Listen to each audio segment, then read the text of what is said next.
Olá, eu sou o Ed. Esse aqui é o canal do Ed. Seja bem-vindo, bem-vinda. Aqui a gente fala um pouco sobre condição humana, sobre sociologia, sobre filosofia, mas a partir de livros, de filmes e de músicas. Hoje a gente vai falar sobre um livro do Haruki Murakami, o Norwegian Wood. Eu já tinha feito esse vídeo, mas aí ficou muito longo, mais de 20 minutos. E eu tinha falado de vários tópicos, eu tinha separado em 5 tópicos diferentes sobre esse livro, mas aí acho que ficou um pouco difícil de entender onde eu estava querendo chegar com o vídeo. Então eu resolvi reduzir um pouco o vídeo e falar de um aspecto específico do livro.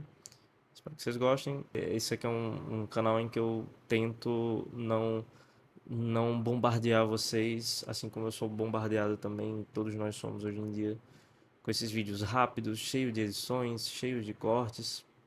Vai ter um corte ou outro aqui para me ajudar, mas esse é eu tentarei fazer com que esse seja um canal mais calmo, mais tranquilo, em que a gente possa de fato assim construir uma linha de raciocínio, em que a gente possa ter uma discussão sobre esses assuntos que me interessam e que eu espero que interessem vocês também, e imagino que interessam porque, enfim, você está aqui.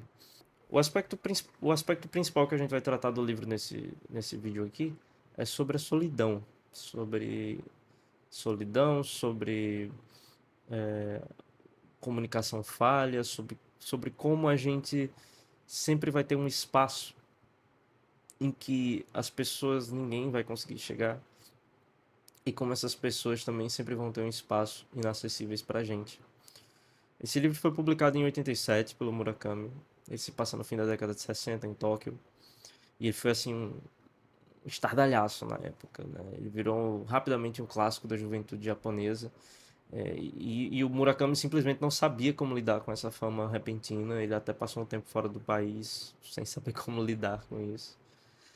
E a gente vai acompanhar especialmente o protagonista, né, que é o Toru Watanabe, e a relação dele com duas moças, que são a Naoko e a Midori. Há outros personagens que são importantes também, como a Reiko, o Nagasawa, o Kizuki e a Hatsumi. Mas os principais mesmo são esses três. E a gente vai acompanhar um pouco o Toru nessa jornada de amor, que ele se apaixona tanto pela Naoko como pela Midori. E aqui vai ter alguns spoilers, mas nada muito sério. Um deles acontece bem no início da narrativa, então não sei se é bem um spoiler, mas a Naoko é namorada do melhor amigo do Toru, e isso vai afetar bastante os personagens. A questão do luto e da morte é uma coisa muito importante nesse amadurecimento no livro. O amadurecimento aqui no livro ele não é visto como nenhum se tornar indiferente, e nenhum um não se importar com nada, mas visto como um seguir firme apesar da vida, das pancadas da vida. É basicamente isso, a ideia de amadurecimento que há no livro, né? E a ideia de morte é vista não como oposto à vida, mas como algo que faz parte da vida. E então a gente vai ver sempre essa tensão entre a juventude, a pujança da juventude e a inevitabilidade da morte. A gente vai ver essa tensão, esse conflito ao longo de todo o livro. E o livro, ele é um livro nostálgico, né? Porque ele é feito a partir de lembranças. O Toru escreve muitos anos depois dos acontecimentos. E essas lembranças chegam especialmente através da música. Então, a música penetra todo esse livro também e ela tem esse papel de manter viva as coisas, né? A gente vê aqui a questão do luto, não só o luto da morte física, mas a gente vê aqui um luto de ideais. Quando a Midori, por exemplo, ela percebe a hipocrisia do movimento estudantil, a gente vê de fato o luto da morte de um amigo, a gente vê o luto envolvendo a morte de pai e de mãe. Então a gente vê todas essas mortes, né? Não é apenas um tipo de morte, são vários tipos de morte. E em todas elas a gente vê a arte sustentando alguma coisa de viva ali, seja a memória das pessoas, seja mantendo aquelas pessoas que estão vivas, presentes no momento e vivas também através da arte. Então a arte vai ter essa função. E o amadurecimento nesse livro, embora seja um coming of age, ele é um amadurecimento doloroso, né? A gente vai ver aqui as personagens quase sendo forçadas a amadurecer. E é um livro bastante realista, assim, nesse sentido. Não é um livro pessimista, é um livro realmente realista. Não vê a vida adulta nem como um paraíso e tampouco como um inferno. Então tá ali bem no equilíbrio mesmo, tentando reconhecer as coisas boas e vendo naturalmente as coisas difíceis, as coisas ruins, tendo em vista também a finitude da vida, né? Não, em nenhum momento a morte sai de cena, né? Porque como eu disse, a morte não é o oposto da vida, mas ela faz parte da vida. Mas de todos os assuntos que o livro trata e que a gente poderia abordar aqui, que foi o que eu tentei fazer no outro vídeo, mas eu acho que ficou muito complexo, muito difícil de entender. Eu acho que o da solidão é o mais interessante, a solidão e a comunicação falha. Nesse livro a gente vê claramente que os personagens eles têm um espaço entre eles, mesmo quando eles estão se relacionando. Então a gente vê que a solidão, ela, ou a solitude, mas acho que nesse caso seria mais a solidão mesmo, no caso desses personagens. A solidão está ali presente, não também como um oposto à vida, mas como uma parte inerente da vida, a solidão. E é muito interessante porque a gente é um triângulo amoroso que a gente vê nesse livro, e mesmo quando o Toru está com as meninas, né, está com a Naoko, com a Midori, a gente sente ali um pouco de solidão. Quando ele está com elas, obviamente, essa solidão fica um pouco esquecida, mas basta uma delas dormir, ou basta elas irem, sei lá, tomar banho, fazer alguma comida, fazer alguma coisa que não estar lá com o Toru, que a solidão volta. Porque esse é o estágio natural do ser humano, é a solidão e não o estar com alguém, né? É claro que nós queremos ter alguém conosco, seja ao longo da vida, seja lá no leito de morte, mas tanto a vida como a morte, em última instância, ela será enfrentada sozinho, né? Você pode ter uma companhia ali, alguém que lhe ajuda, mas vai existir momentos, obviamente, na vida em que a solidão ela vai tomar conta. E é aqui um grande debate que se tem nesse livro é a forma de viver essa solidão, né? Eu costumo separar a solidão e solitude, né?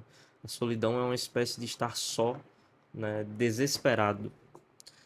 E a solitude é um estar só vivido, é um estar só sóbrio, onde a gente consegue ter essa capacidade de... É o único lugar, na verdade, em que a gente consegue ter essa capacidade de digerir a si mesmo, digerir as próprias emoções, não só engolir o dia, mas a gente passar a ter aquele cuidado, aquele tato de ter atenção para a nossa própria vida, para o nosso interior. Isso é no momento da solitude, quando a gente larga um pouco as distrações. E o Toru, ele tá o tempo todo procurando distrações.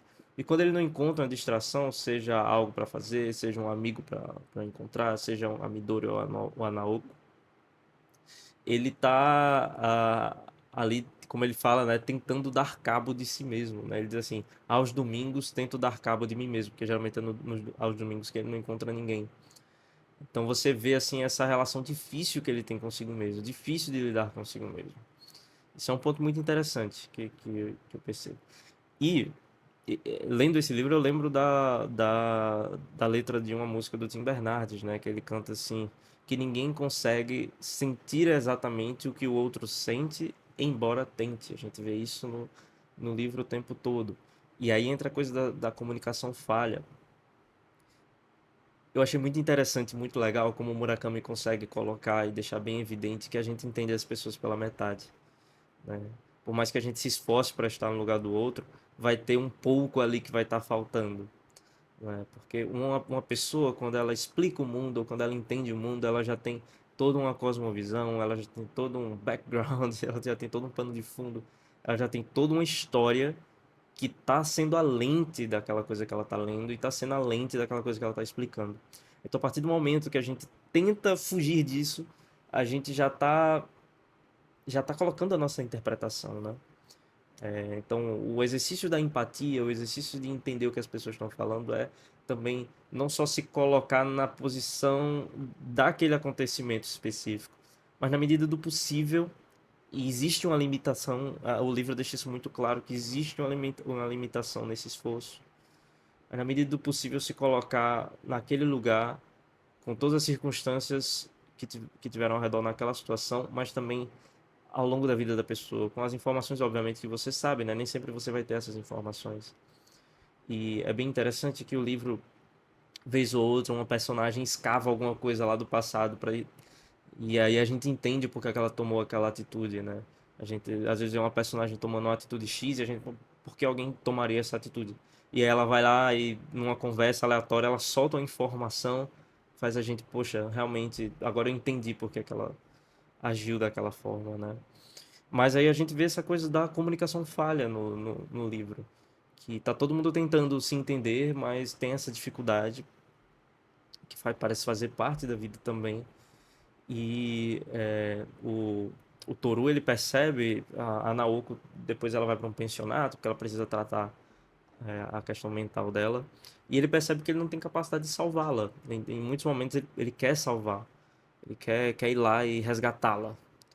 Mas ele percebe que não tem como, porque aquele também é um espaço que só depende dela e que seria até uma espécie de violação da vida dela se aquilo ali coubesse a ele. Então, em muitos momentos, e esse é outro luto também. Eu acho que o luto aparece muito aqui como uma espécie de deixar ir, né? Em muitos momentos, os personagens são convidados a deixar ir o pai, deixar ir a mãe, deixar ir o amigo, deixar ir a amada, deixar ir a questão mental da amada. Então, ele faz até onde ele pode, mas existe um espaço ali que não depende mais dele. E que se ele ficasse sofrendo ali, ele acabaria por não conseguir nem se salvar. Isso é uma coisa que a Reiko explica para ele. A Reiko é uma das mulheres mais velhas que estão lá vivendo junto com a Naoko nesse pensionato. E em muitos momentos a gente vai ter raiva assim do Toru, certo?